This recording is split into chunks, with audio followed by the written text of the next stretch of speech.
तो फ्रेंड्स, पिछले एपिसोड में हमने देखा था कि टियानजू भाई क्यूनयुआन से बोल के गया था कि इतना आरोगेंट मत बनो, आपने मुझसे केवल वन स्टेप आगे बढ़ना शुरू किया है, वो इतना ही है।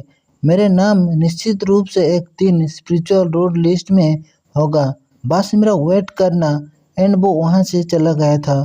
तो आगे के एपिसोड यानी एपिसोड 2 के स्टार्टिंग में हम आगे क्यूनयुआन सबको बोलता है अभी सब कुछ ठीक है, आप सब यहाँ से जा सकते हैं।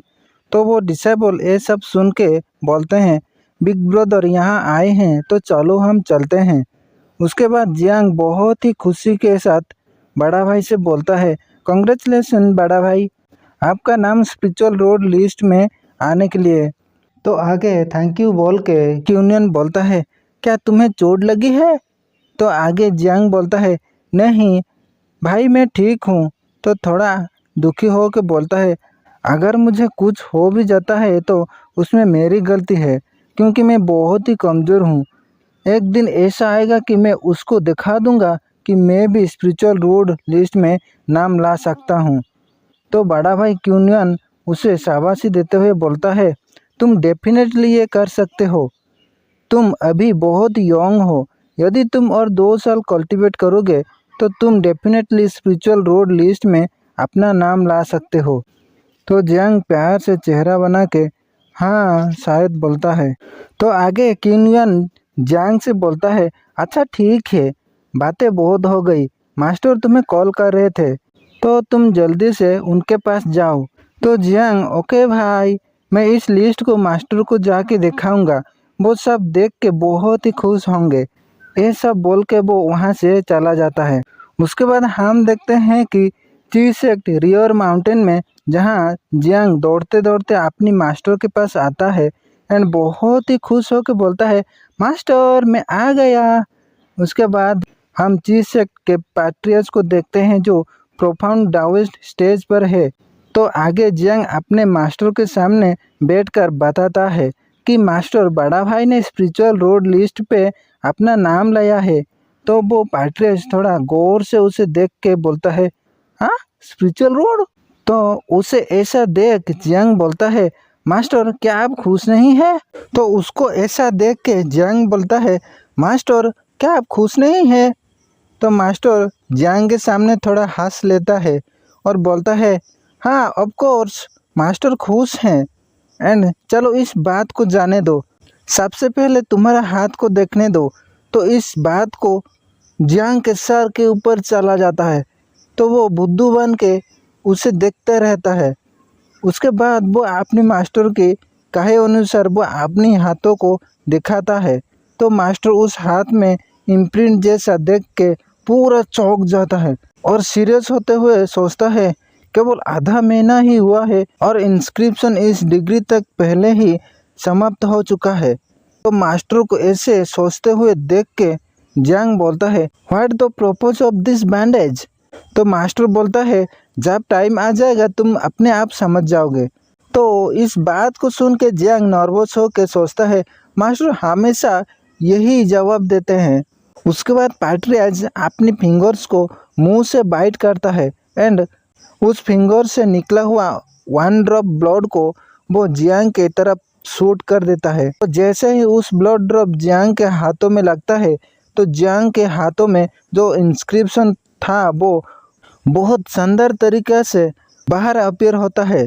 जियांग अपने हाथों में इतना अच्छा इंस्क्रिप्शन को देख के पूरा चौंक गया होता है एंड वो अपने हाथों की इंस्क्रिप्शन को देखते रहता है। तो आगे पैट्रियट जियांग को बोलता है लिटिल वन एक बात याद रखो, अपने हाथों में जो इंस्क्रिप्शन है उसे कभी डैमेज मत करना, ओके? तो आगे जियांग ओके बोल के सोचता है एवरी टाइम मास्टर मुझे इंस्क्रिप्शन पर रीइंफोर्स लगाने के लिए कहते हैं और मुझे कभी नहीं बताते कि आखिर ये इंस्क्रिप्शन क्या है। तो उसके बाद पैट्रियट जियांग के सर के ऊपर रख के तुम जाओ अभी बोलते हैं। तो जियांग बोलता है ओके मास्टर मैं जा रही हूँ। तो आगे जियांग को जाते हुए पैट्रियट उनको थोड़ा सीरियस होके अपने हाथों को देख के सोचता है इस लिटिल वन की मेरिडियंस पावर धीरे धीरे स्ट्रांग होता जा रहा है और मेरे सील का इफेक्टिव कमजोर हो रहा है। अगर ऐसा होता रहा तो लंबे समय से पहले उसकी मेरिडियंस की स्ट्रेंथ फूट जाएगी और वो परेशान होते हुए, हे भगवान, अब मुझे क्या करना चाहिए? ऐसा क्यों लगता है कि हाल ही में मुझे बेचैनी की ये हल्की सी फीलिंग्स आ रही है। तो हम देखते हैं कि चीसक के माउंटेन के नीचे एक बंदा उस माउंटेन की तरफ देख के बहुत ही खतरनाक तरीके से स्माइल करके बोलता है, इतना साल हो गया, मैं फाइनली तुम्हें ढूंढ निकला देशद्रोही। तो आगे हम देखते हैं चीसक में रियोर माउंटेन के अंदर जंग पैट्रेज के सामने कल्टीवेशन में बैठा हुआ है।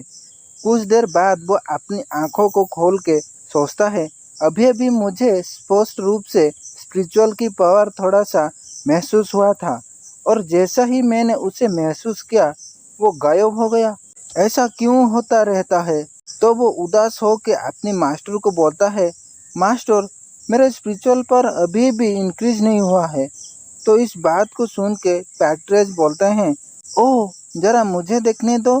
तो जब वो देखता है कि जियांग के हाथों में जो इंस्क्रिप्शन था वो उसको पहले से थोड़ा धुंधला दिखाई देता है तो वो चौंक जाता है और सोचता है, ये बच्चा, इसके ब्लड लाइन की पावर वाकई हैरान करने वाली है। एक बार फिर इंस्क्रिप्शन की पावर को कम करने में सक्षम है एंड मुझे इसे थोड़ा सा दिलासा देना चाहिए ताकि वो बहुत निराश ना हो। तो पैट्रेस बोलता है, लिटिल वन, इतना नाराज मत रहो। जब तक तुम डांटे रहोगे तुम अंततः रिजल्ट देख पाओगे और अंततः सफलता पाओगे। तो वो पैट्रियाज की बात को सुन के उदास चेहरे बना के बोलता है, लेकिन अगर मैं असफल हो गया तो फिर क्या होगा? तो आगे पैट्रियाज इनकी बातों को सुन के वो कुछ नहीं कह पा रहा था। तो रिलैक्स भरा सांस को छोड़ के पूरे जोश में अपने हाथों को मुट्ठी करते हुए बोलता है, चाहे जो भी हो जाए मैं हार नहीं मानूंगा। साथ ही साथ पूरे कॉन्फिडेंस से बोलता है, मेरा गोल मूव जाइंट की तरह एक ग्रेट पर्सन बनना है और मैं भी उस तरह का अनराइवलेड हीरो बनना चाहता हूँ जो मूव जाइंट के समान है। तो आगे जियांग की जोश भरा बातों को सुन के पैट्रेज उसे देख के सोचता है, वो रियली में एक स्ट्रॉन्ग हार्ट है।